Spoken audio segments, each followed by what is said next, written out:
Okay, good morning, good morning, good morning mga ka-Right Technology. Ito pa rin po ang inyong profesor. At nandito tayo sa aming garden. Ayan, CRPSD Garden, the Crop Research and Production Support Division. Ayan, sa aming pong building. Ayan. So, paano pa ba tayo magkakaroon ng isang food security sa ganitong kondisyon? Ayan, yan ating tanong. Di ba kasama si Sir Poras? Yan, nagdidilig. Ang problema kay Sir Poras, anong kakainin niya pagkatapos magdilig? Sabi ni Sir Poras, no worry, hindi problema yan. So, you can incorporate yung ating pong mga vegetable sa ating pong garden.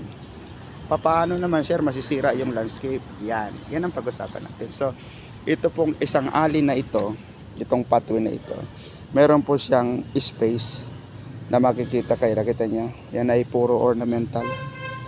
Yan papunta doon, iba-ibang klaseng ornamental yan. May santan, meron doong lantana, yan, mga pandakake, dwarf, yan, ayan. Pero may napapansin ba kayo?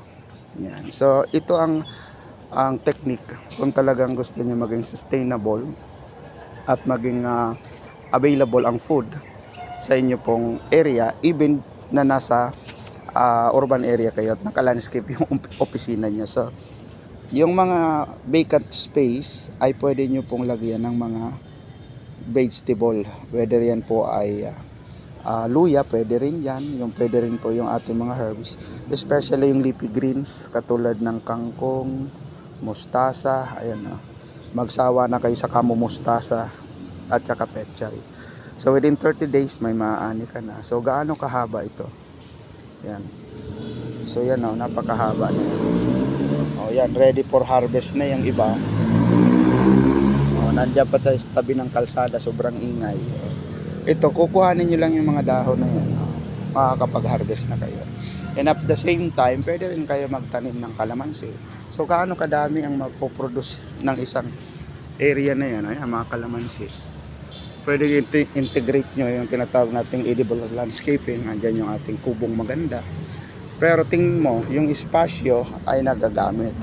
That's how technology exists even in an urban area.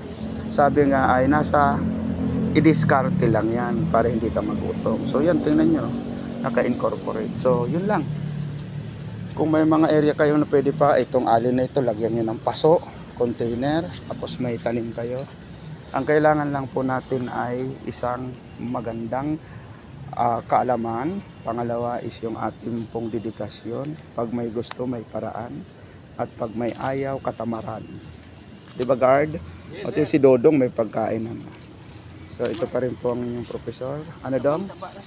Tabaan na nga eh. Ano yung puro organic yan? Ipot ng manok? O puro ihi? Nagpapala lang sa tamang teknolohiya. Pilipinas aasenso pa.